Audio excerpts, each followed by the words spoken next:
Welcome everyone. I'm Nancy Bronstein. I'm a Husqvarna Viking educator, and today we're going to be going over the Platinum G160, our sit-down quilter.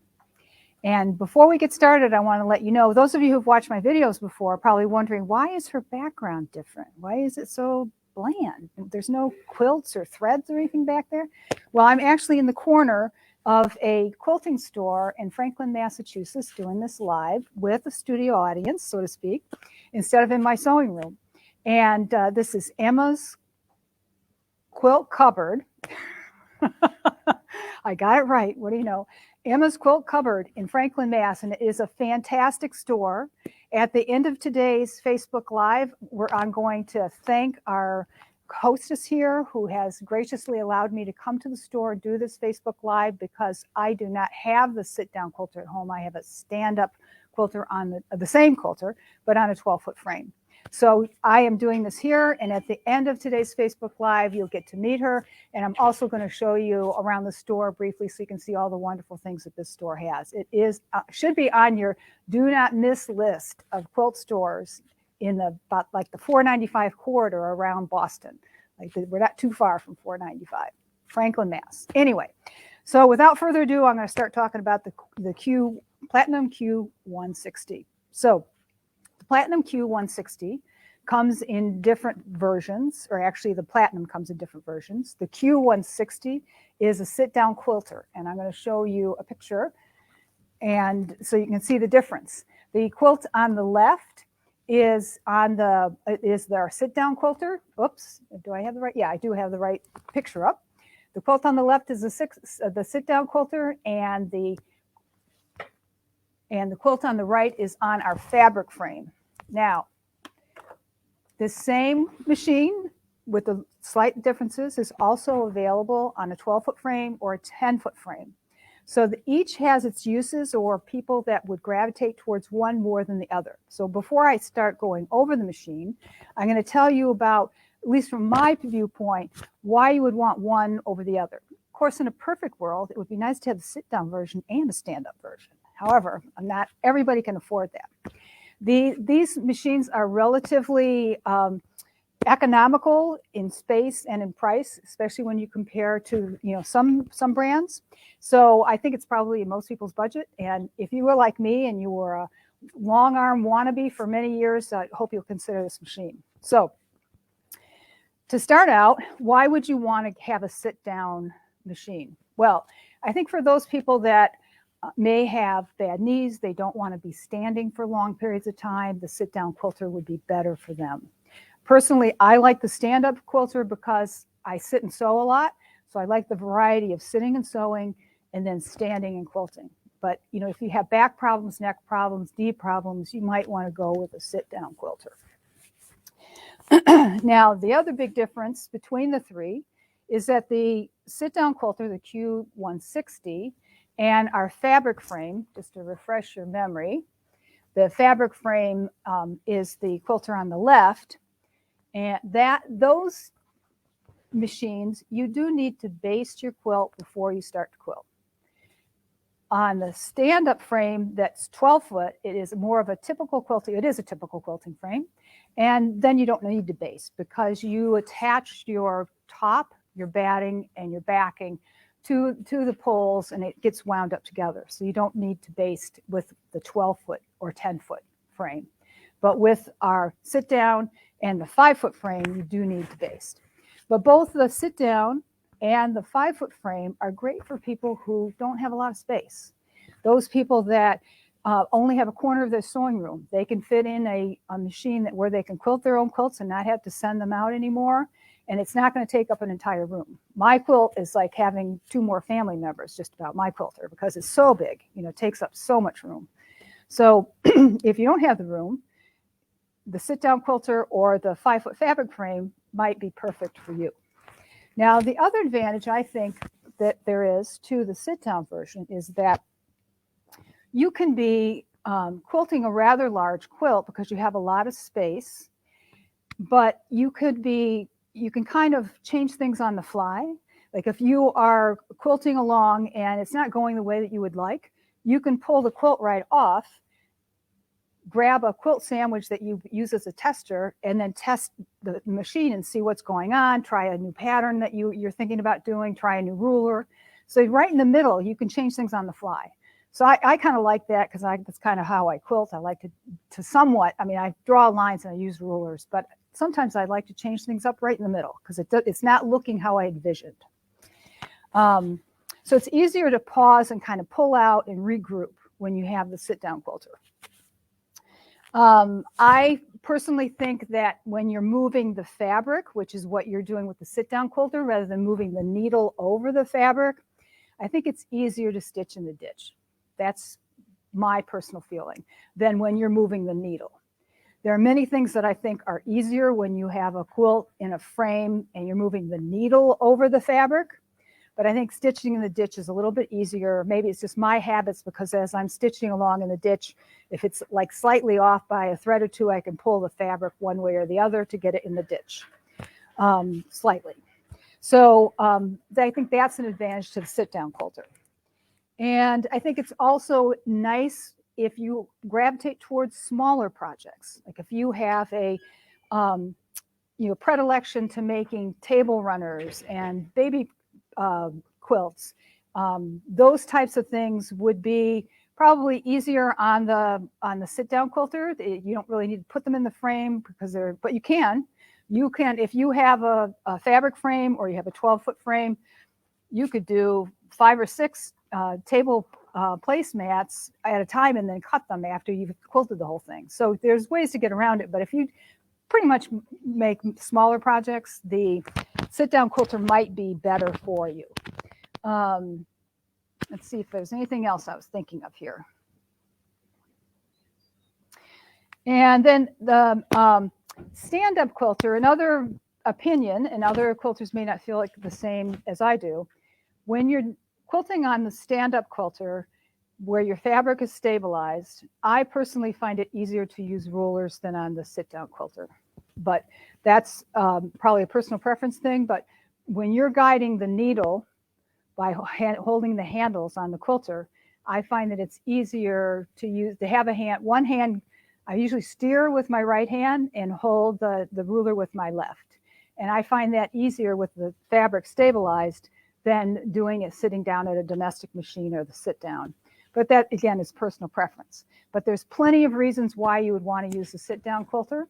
So as I said before, it'd be great if you had both. So now let's get into doing some quilting here. Oh, actually, I was going to give you a couple of tips too, right before. I'm going to actually show you some techniques. I'm just wanting to set the stage because I know when I was looking for a long arm, I really didn't know what I wanted and I didn't know what the advantages and disadvantages were of different machines. So that's why I want to cover that first. So the couple of tips I want to give you is that before you start on any long arm, you want to test your ideas out on a quilt sandwich. And you want to do it with the same fabric and the same for the front and the back and the same batting. Because things will change as you change fabrics and you change batting, you double the batting, single batting. So just make a quilt sandwich beforehand, particularly if you have the sit-down quilter, and test out your ideas before you do it on your quilt that you've spent many, many hours piecing. And it's also easier if you use the same color in the bobbin as in the top.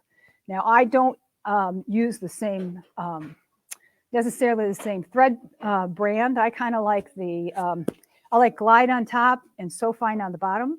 That's just my preference. Everybody is different, but I will pick the same color, like very close. I think it's easier when you do that. And contrary to what a lot of quilters, it seems like in the quilting world, there is this general consensus that one should always use cotton thread. I prefer polyester. I know that's just probably is going to not sit well with some people, but I find that in the long arm, there's a lot less fuzz. When you use cotton, there's often a lot of fuzz in the bobbin case. And I find there's more breakage. Could be my technique, but that's my personal preference. So, okay, so that's tips. Now, we have, with our sit-down quilter, which, let's see if I actually have a better picture here to show you. I have my camera angle Yeah, I don't. So oh yeah, here's something I wanted to mention before I get started and forget to tell you. We have a whole lot of introductory videos on the sit down and the stand up quilter on YouTube. So if you were to Google Platinum Q160 for the sit down or Q165 for the stand up, you find all sorts of introductory videos to let you know how to use the machine. So going back to showing some technique, here is our sit down quilter with the table here in front of me. Now this table is 3 feet by almost 32 inches, so you have lots of space to have a pretty big quilt here. You of course would have to roll up the edges. You might want to put a table next to this table or an ironing board, something to that effect. And you'll see that the machine fits right into the table. There is an overlay that can be purchased that's one of those very slick surfaces that will go all the way over here, just leaving the thread area, the needle area open so that you have that smooth surface so that nothing's going to catch on these edges. But I don't have the overlay here, but it fits the entire surface of the quilter. So right now, I have the foot on the machine that comes with it. And you could certainly use this foot for many, many quilts, but we have a series of optional feet that are nice to have, depending upon the type of quilter you are. We have a glide foot that looks like this, which isn't showing up on the white all that well in the camera, I see. But this is kind of bowl-shaped. And the glide foot is really nice for quilting things that are perhaps a little bumpy. Say you're making something like a Mariner Star where there's lots of points that come into one central area. The quilter is designed so that the foot rides right over the quilt and it can slightly catch on bumpy areas. But if you have the glide foot, it will glide all the way over those. Now, I'm not a quilter that makes Mariner's Compass type quilts because I don't have time to do that, something that exacting, but I do like to add piping and other decorative elements to my quilts. So this is, see if I can get this in the camera here. So for instance, this piece that I'm working on, I was going to put piping, maybe I can get this better, see it better. Take this out, put this in. So this is going to be a demo to show different things you can do with our optional feet. And I wanted to have this black along here to just break up the red and the white and black print. And typically what I would do is I'd make some black piping, but I wanted it to be really super skinny. I didn't want it to overwhelm the rest of the table runner.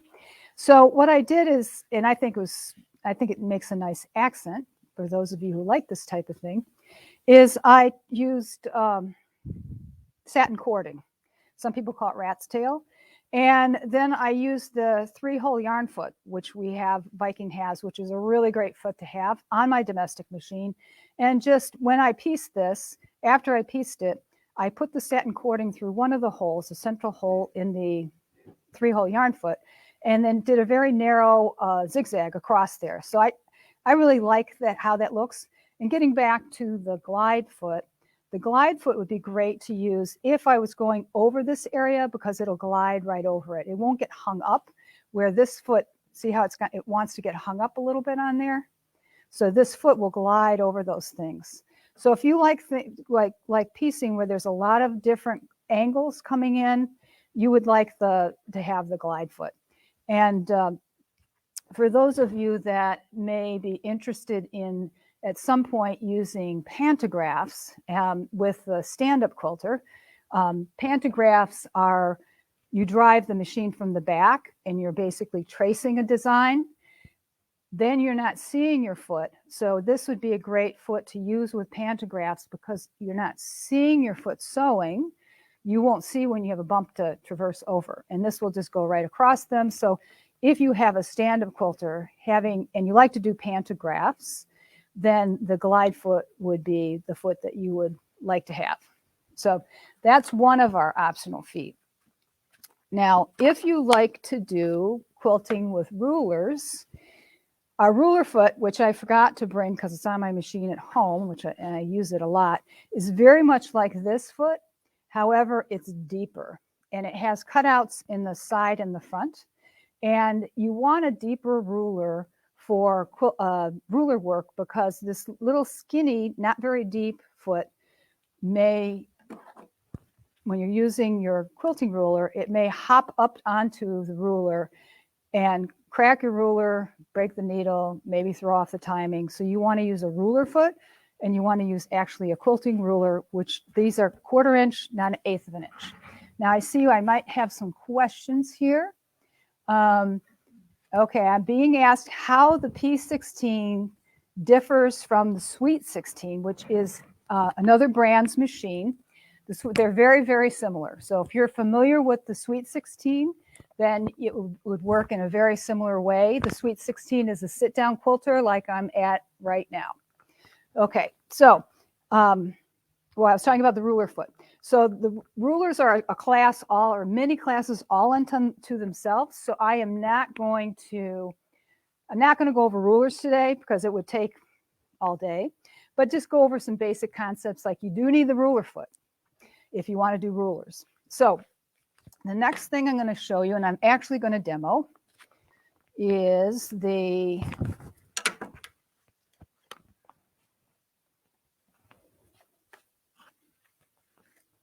Echo quilting feet. So the Echo quilting feet come in 3/8, 1/2, and 3/4 of an inch. Now, most of you, or some of you may not realize, when you are quilting with your ruler foot or the foot that comes with the machine, the distance between your needle and the edge of your foot is going to give you a 1/4 inch difference. So the 3/8 Echo quilting foot is just a little bit bigger, and then this one's a little bit bigger, and this one's a little bit bigger. So, you know, it's kind of on the, you know, it's kind of obvious that you're going to use a bigger foot if you want to have bigger echoes. However, there's other uses for these as well, and I'm going to demo this so you see both how to use it and how you change the feet. So when you purchase the machine, it comes with a toolkit, and one of the tools allows you to unscrew the screw that holds the foot on. So you basically just need to loosen it. You don't have to take it all the way off. And then you lift up, the feet are hopping feet, so this will lift up. And I didn't unscrew it enough. So when you go to lift up that foot, it does take, you got to pinch it real hard and pull up pretty hard. You get used to it, but at the first time you might think, I don't think I can do this, but you'll get it. So I'm going to, instead of going with the 3/8, I'm going to jump right to the 1/2 inch. And that just slips right on here. Pull it up. And it slips right into that screw, and then tighten the screw up.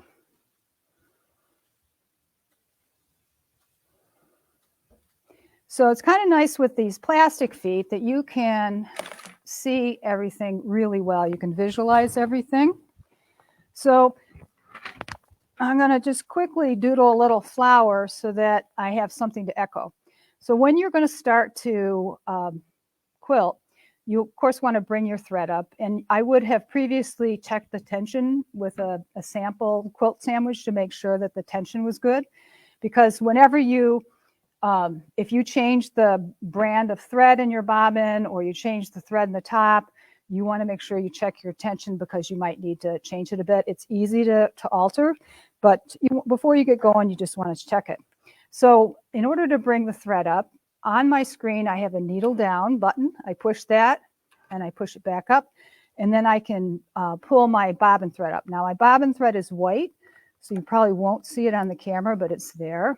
So now I got that out of the way, and then I would take a couple of stitches right in place to lock it. So now I have it locked, and I'm going to just cut this right now so it's not in the way annoying me. You know, if this were an actual quilt, you'd want to bury it.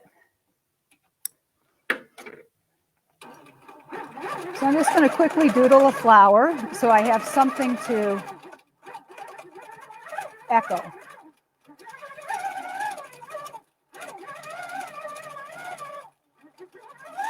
And you can see how easy it is to just kind of play and make a nice design. Of course, if you are more exacting, you'd want to use a ruler to make these petals. But now what I'm going to do is I'm going to use the edge of this foot to place it along the edge of these petals so that I maintain a relatively even distance going around the whole flower. So I'm going to come out and just watch the edge of my foot.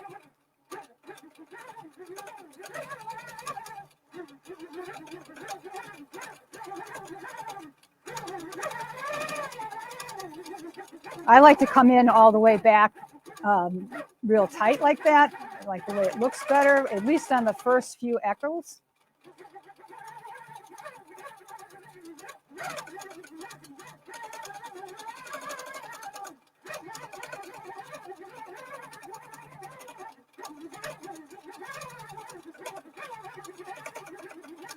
So I'm watching the edge of my foot so that I maintain a pretty constant distance until I get to in between the petals.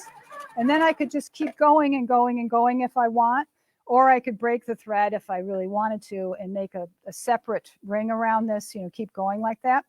So that it's nice, particularly if you have problems with echoing with where the distance isn't maintained. And at the same note, it is nice, this product is, or this foot is nice for those of you that do stippling and you start out and your stippling is all even and then it gets tinier and tinier, or it gets bigger and bigger. And in some places it's one distance away, and in another place it's, you know, it's different and you didn't want it to be that way. So the Echo Quilting foot can help you to maintain kind of your squiggle distance. And I'll show you what I mean. So if I'm going to do some stippling, and it's going to be pretty big because of the size of this Echo Quilting foot. You know, if you wanted a tighter stippling, you'd want to use one of the smaller feet. But as I'm going around, I'm watching the edge of my foot so that I don't get too tight.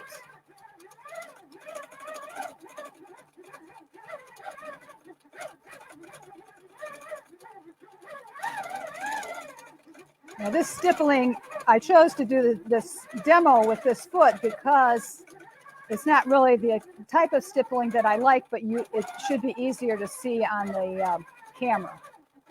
And I went a little too tight there. So that's another thing that you could do with the Echo Quilting foot. So now I'm going to take this foot off and show you the square foot set. So what I should mention too, that just like other Vikings, the machine has a start button. It's called the pause play button.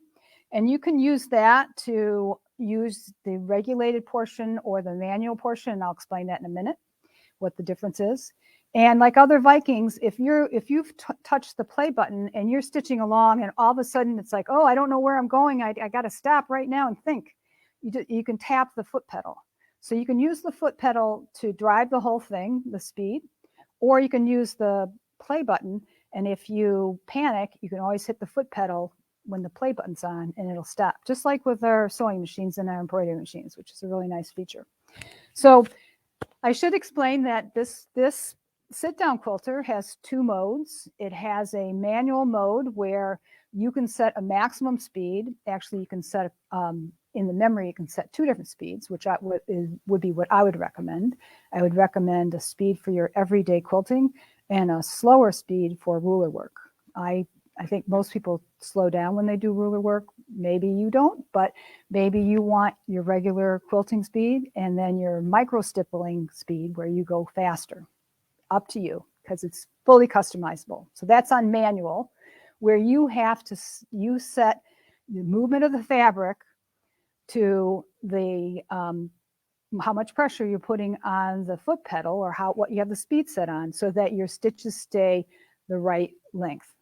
When you put it unregulated, then the machine regulates it. You set the number of stitches per inch that you want it to be, and then you just move the fabric, and the regulator keeps them all nice and even, which is what I do 99% of the time. Okay, so now I'm going to change this foot. See if we have any other questions. I have a Platinum 16 is a question. Can I use these additional feet? This is the Platinum 16. I'm going to have to look that up, and I will get back to you on that question. I also am being asked if these feet will work on the Platinum 3000. I don't think that they will, but we will get back to you. We will look them up and let you know for sure. So I am going to remove this foot and put on the square foot. Now, we have any questions from the audience here? Nope. Okay.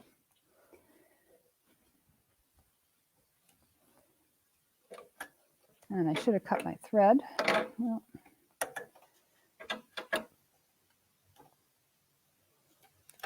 okay.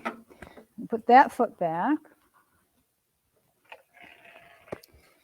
And now I'm going to pull out the square foot. So the square feet are obviously square. And this one's a little bit pink because I've been using a pink chalk marker. But I think that might actually make it easier to see on this white fabric. So this is 3/8 of an inch. And then this is 1/2 an inch. So I'm going to put the 3/8 inch on first.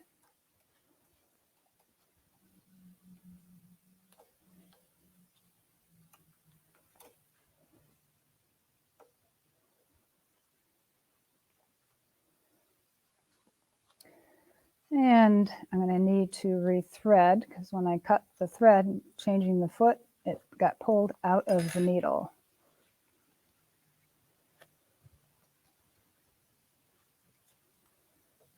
Now, the needles are different than your domestic machine.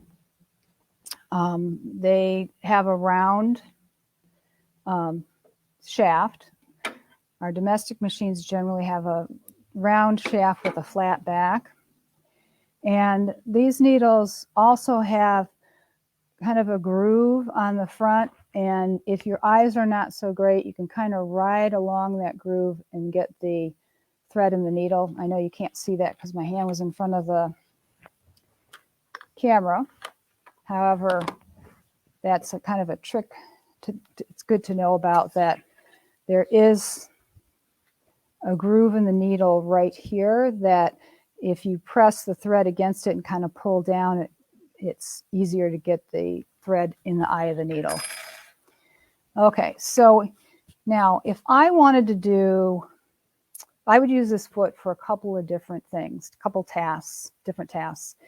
One would be if I wanted to do matchstick or piano key quilting. It's very good to maintain your distance doing that.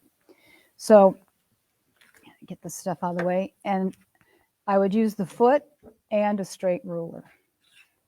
I think the straight ruler is, maybe it's just my personal taste, but I probably use the straight ruler more than any other ruler. I use it all the time. Definitely want one of those.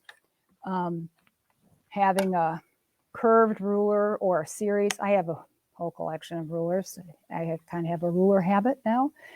But having something curved is really nice.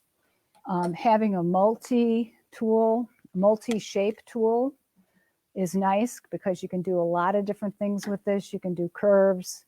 You can do like a V shape, more of a shallow curve, then it's got a straight edge. So these are kind of nice. I particularly like this length of ruler.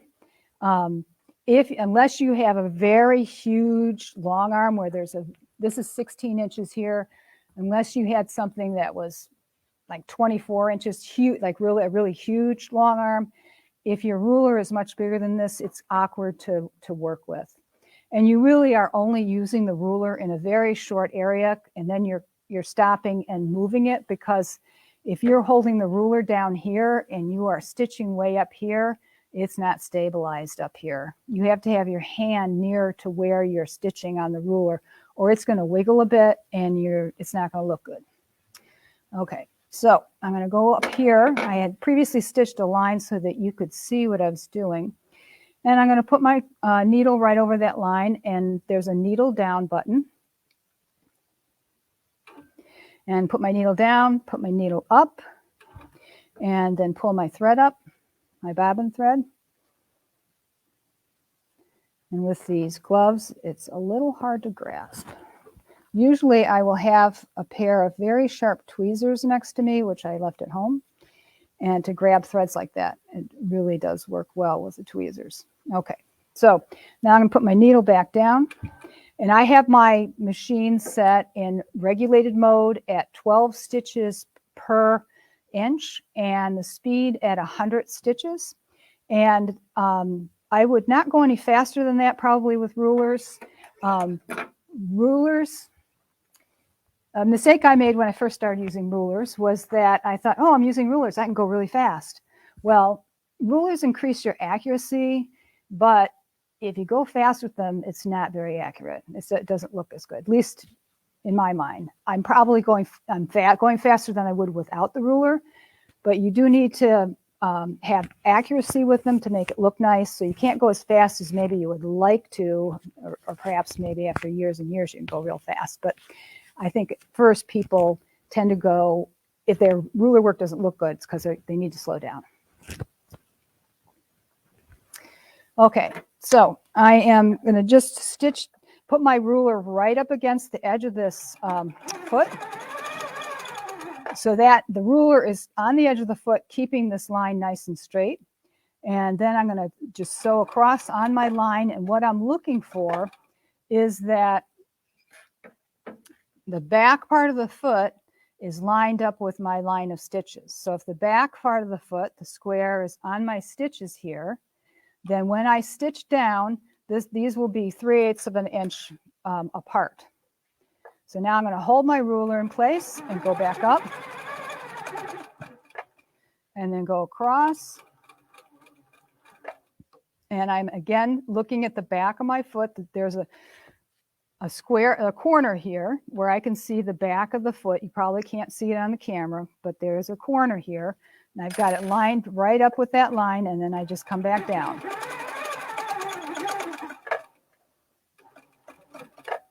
Then I'm going to go back to the right and again watch the back part of my foot and then line up my ruler. And you see I've got my hand right here.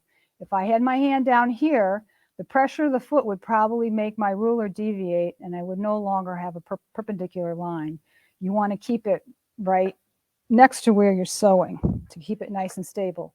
You can't press down too hard because then the fabric won't move. But it's a happy medium where it's stable, but the fabric will move.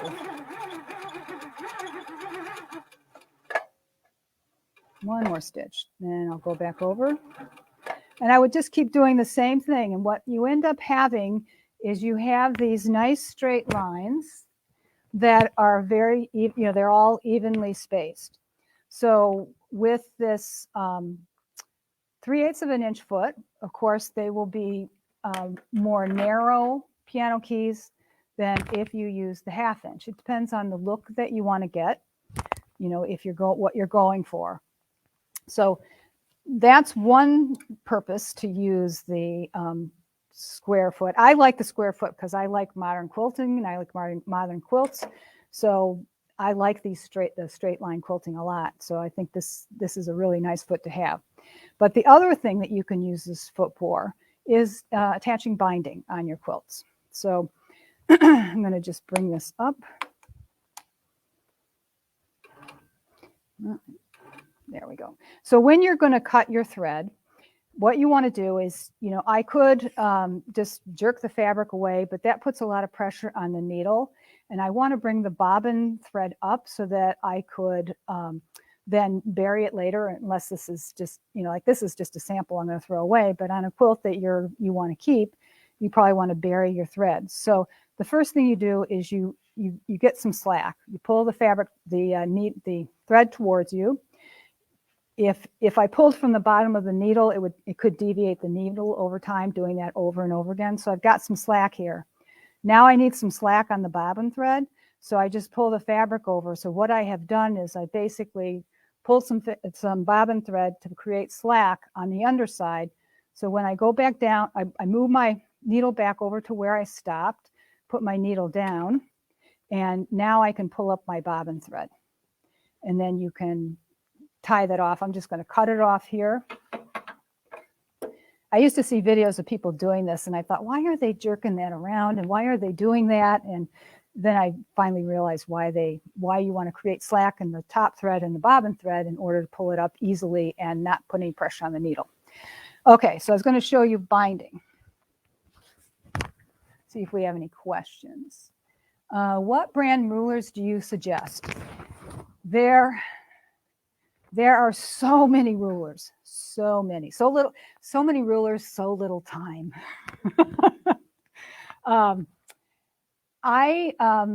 We have to have a 1/4-inch ruler, and there are many companies. You know, there are some that are specifically designed for certain quilt designs. You know, if you are in love with a certain piecing style, then there probably is a ruler designed for that. There are many companies that make good rulers. What you want to look for is you want it to be a 1/4-inch thick. You want it to have some markings so you can line things up. This has 1/4-inch markings so that I can make things a 1/4 inch apart, 1/2 inch apart, whatever I want. It's good to have some kind of gripping hole on your ruler. So those are the things that I would look for. And I would also, if your ruler does not have some sort of like sandpaper discs on the back, or it doesn't have something that helps it to stay onto the fabric, I would get these little discs at your quilt store and put them on there, because that creates a little bit of a stickiness to your fabric, so your ruler doesn't slide around so much. So as soon as I get a new ruler, if it doesn't have a sticky surface on the back, I put some on there so that I can see. I also, you can see, use painter's tape. I'll put painter's tape if there's a design where I'm always making marks on a certain line, I'll put the painter's tape on it so I can line it up real fast. I don't have to think, is it that line or is it that line? So the painter's tape really helps with that, because you can remove it later. But I also use it to put my initials on so that when I teach, I get my ruler back. Okay, so binding. So this is going to be a sample for this class when I teach it in the future. And what I did is I embroidered different dimensions, and you can't see this on the camera, but I went and did echo quilting on here at 3/8 with the 3/8 foot, and then the 1/2 inch foot, and then the 3/4 foot. And then I'm going to do piano keys that are the same distance. Like I have 3/8 of inch here on the top already, which you can kind of sort of see on the camera. And, you know, then I'll square it up, and then I'll put the binding on it. But if you imagine that it's all done quilted, it's all quilted, and I have squared it up, when I go to put the binding on, I can have my 3/8 of an inch foot on here. I know it's a little bit more than a 1/4 inch, but it'll work, at least for most designs, this design particularly. And I take my binding, and it's going to work pretty much like every other time that you've bound a quilt. Just imagine that this was, you know, this stuff was cut off, because I'm not going to actually bind this now. I'm just going to show you how I would do it. I would start on one side and leave some of a tail, and I would line up the edge of my binding with the edge of my quilt, bring this over, and then as I sew, I'm going to make sure that the edges stay together, and I use the edge of my foot to guide me to keep the seam even. And I have so many wires under my desk, I can't get to the foot pedal almost. I didn't need to put the needle down yet. Okay, so I'm going to move this over. I'm going to bring my thread up.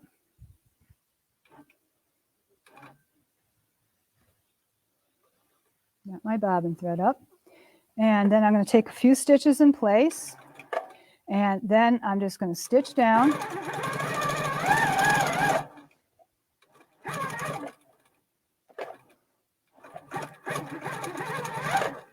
Now I'm using the foot pedal. I could use the play button. I like to have the control of the foot pedal when I'm putting binding on.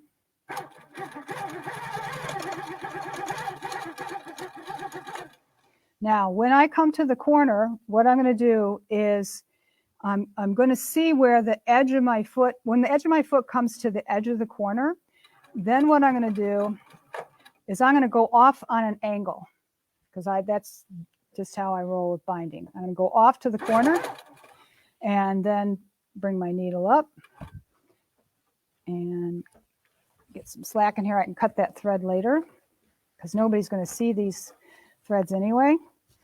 Then you just do it like you normally do binding, where you pull make a right angle here, flip it over,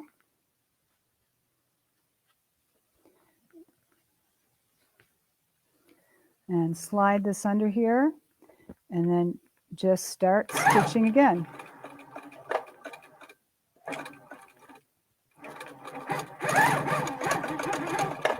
It's caught on some threads here that I should have trimmed. Okay, so let's just take this out, and you'll see that you would have your typical mitered corner. So you just go all the way around and then finish it off the way that we do you typically join binding together. So this is a nice foot to do that. And you can do it all with all this big space here. And let's see if we have any other questions. Nope. Okay.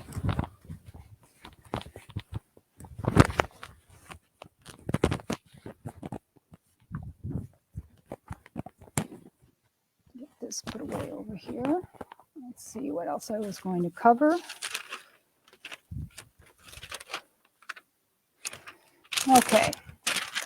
So I'm going to go over the machine a little bit more here because we've finished with the feet. And just to reiterate, since I have the fabric off here, there is an overlay that you can have that will fit tightly to the top, that'll be completely smooth, so that you don't have this bumpiness here particularly when you're doing ruler work, because that uneven surface causes there to be, there can be some wobble with a ruler. So you want, let's see the camera better like that. So you want this to be even across. Now on the front of the machine, there are these two sensors. This is what senses the movement of the fabric so that your stitches will be regulated. It senses how fast you're moving the fabric around so that your stitches stay the length that you want them to be. Now, I'm going to take this over here. Can I bring it over here? Let's see. Actually, I'm going to bring a different camera over. That will be easier. Now, unfortunately, everybody here is not going to see this, but until I get two cameras lined up here.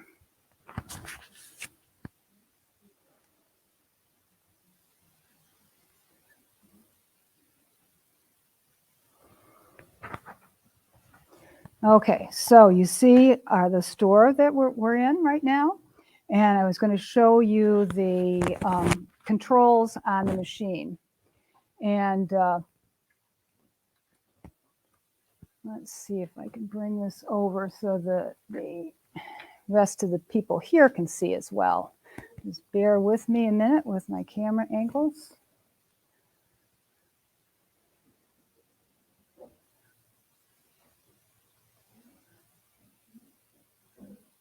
Okay, could be better. But for those of you on the Facebook Live, let me just bring this up a little bit higher so you can see, well, probably just easier if I hold it.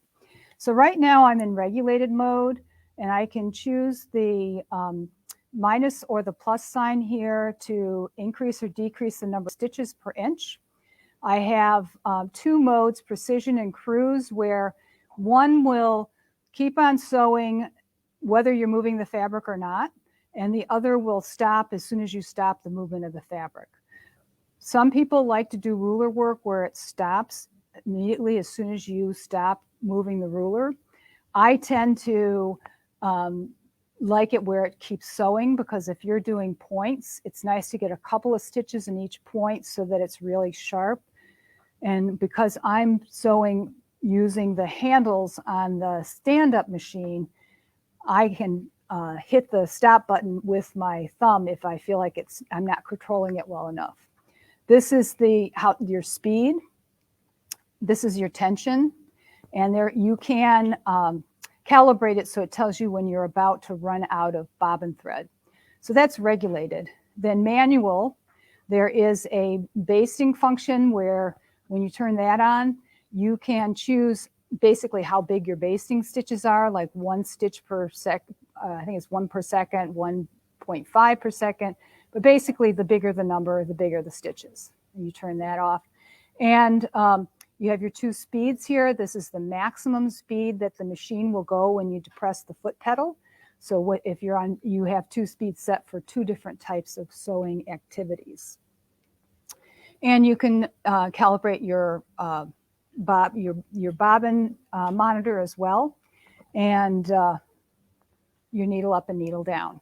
Then there are different settings that you can control in here, where you can control the lighting. You can set an alarm where if you're going too fast and you are basically, when you're in regulated mode, if you go way too fast, what will happen is that you can overrun the stitch regulation and your stitches will be too big, but you have to go pretty fast. I would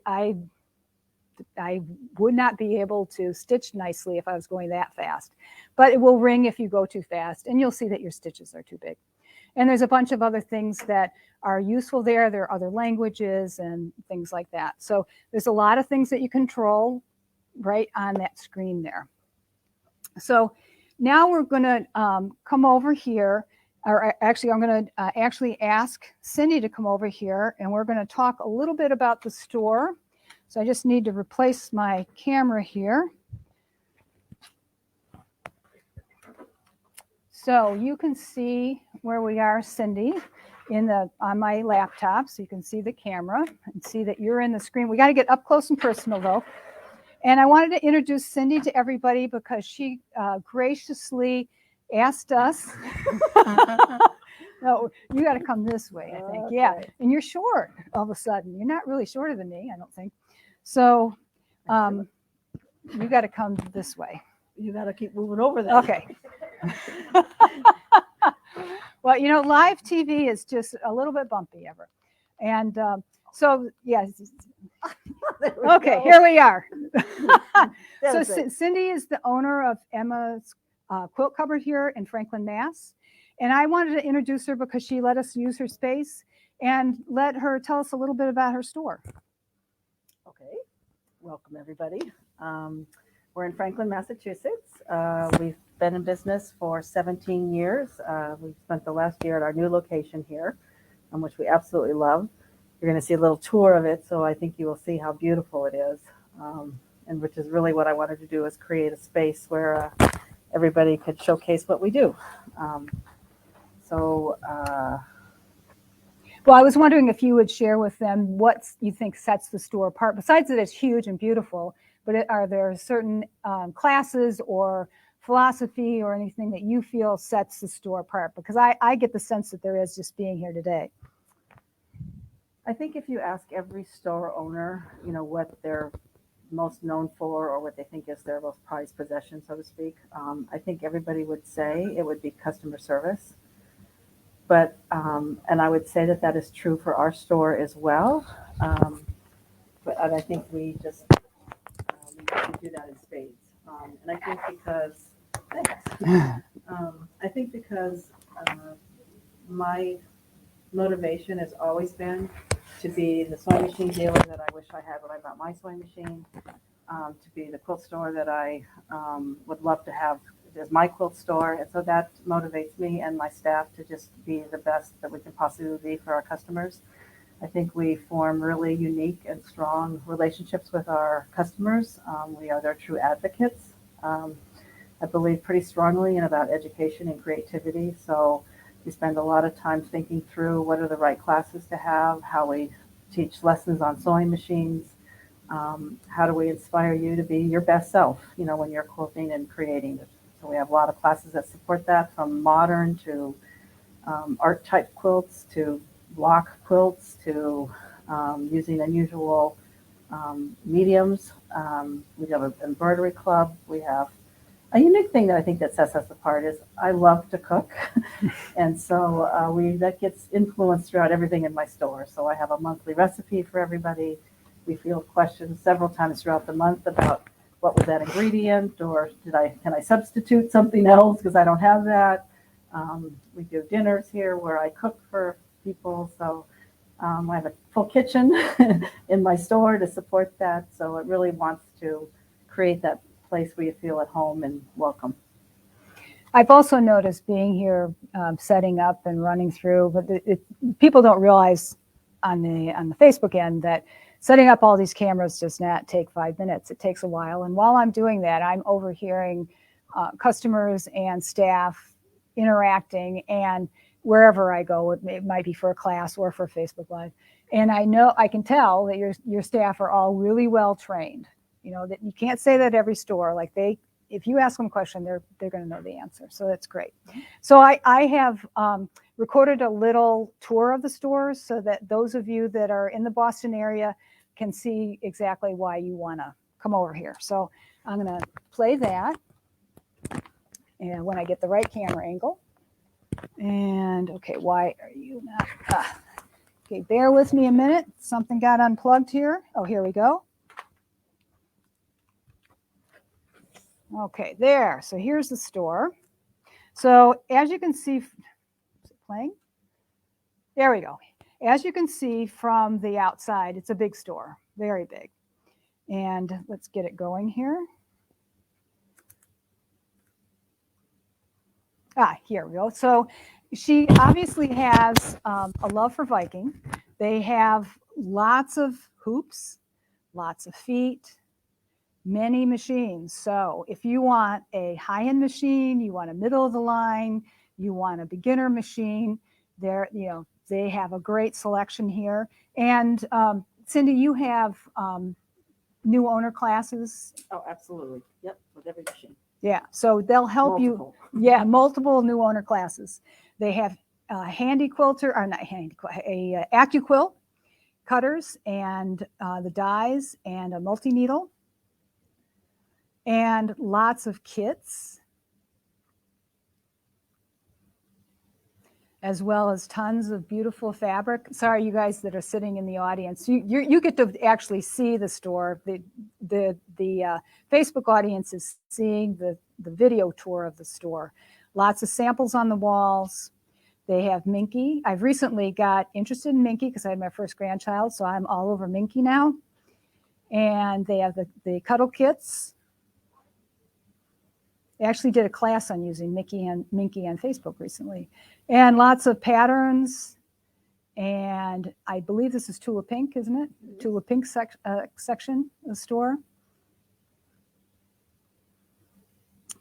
And more fabric. And some, I think that's baby flannel.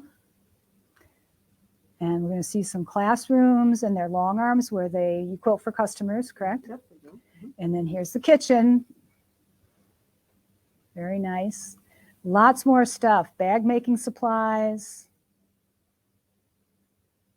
Buttons. And more kits. And the Notion wall, and lots of rulers, easy press, flatter. They've got stabilizer. They've got everything that you would want. I can't imagine what you don't have here. Yep, we have a lot. Well, it's a big store. Yeah. How many square feet is it?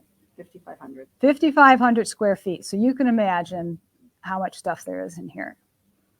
So this is an interesting product, Odie Coat. I recently discovered this. If you're a bag maker, it's really nice to coat the bottom of your bag with, because it creates a water repellent, shiny protective coating on the bag. I like to put it on the bottom of my bags if they're not leather or vinyl. They're not already water repellent, and it dries pretty fast. And it doesn't change the flexibility of the fabric. Yeah, the fabric's still pretty much the same. It's just shinier, that's all. And then either the steam seam and stabilizers. So there are lots of things here. Interfacing, and there's batting back there, I believe, and foam. So lots of products. So I'm going to switch back over to us. I got a couple of questions here, I see. Are you going to show the front and back of the machine? I'm a little bit challenged with my camera angles here, but I'll give it a shot here. So it's wrong camera. You guys, unfortunately, are not going to see the front of the machine, but you can come over later. Probably be easier. Actually, bear with me, and I'll pull up another camera here. Yeah, it's at home. It's a lot more controlled than here. So here is the front part of the machine with the interface, and then you can see I'm limited by my cabling here. You can see the size of the machine here and the size of the table. It's quite spacious, going all the way back. And it does come with a separate bobbin winder, so that it doesn't have a binder winder on it, but the separate bobbin winder is a very substantial piece of equipment that will wind the large bobbins that go with the quilter. And so it's a nice addition. So let's see, we have another question here. Is the stitch regulator built into the machine? Yes, it is. So you don't have to add anything to the machine. You just have to put it, you press the R on the digital screen, and that will put you in regulated mode. And then you choose between precision and cruise. And one will have the needle, once you press the start button or the play button, or you depress the foot pedal, it will sew as long as the fabric's moving, and the other will just keep sewing, quilting, whether you're moving the fabric or not. So it just keep going in one spot. So, but as you move it, it will regulate the stitch length so that they're all uniform and look really nice. And let's see how we're doing on time. We've got 2 minutes. Does anybody here have any questions here in the store, or anybody, nobody outside of this on Facebook? Okay, so I'm going to show you how you would change the bobbin. And if you would do me a favor, Cindy, and hold this up, I'm going to show you my mess. So right there. Okay. So, we are not on the right camera. Let me change this and hold that up. Like I said, live TV is not quite as smooth as when I'm in my sewing studio. Got to just be flexible. So when you're going to change the bobbin on here, this slides out, and the bobbin is right underneath here. Easy to remove, and it is a very large bobbin, so you can sew for a long time. And with the quilter, many of you probably know, unlike, let's just hold it over here where things aren't so messy. Unlike with a domestic machine, you set your tension first with the bobbin.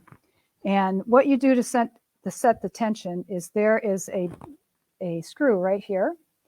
And you would turn, if you thought the tension was too loose, you turn it to the left, too tight. I'm sorry, if you thought it was too tight, you turn it to the left to loosen.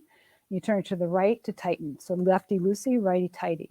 And when you do change it, you change it in very, very small increments, like the minute hand on a clock.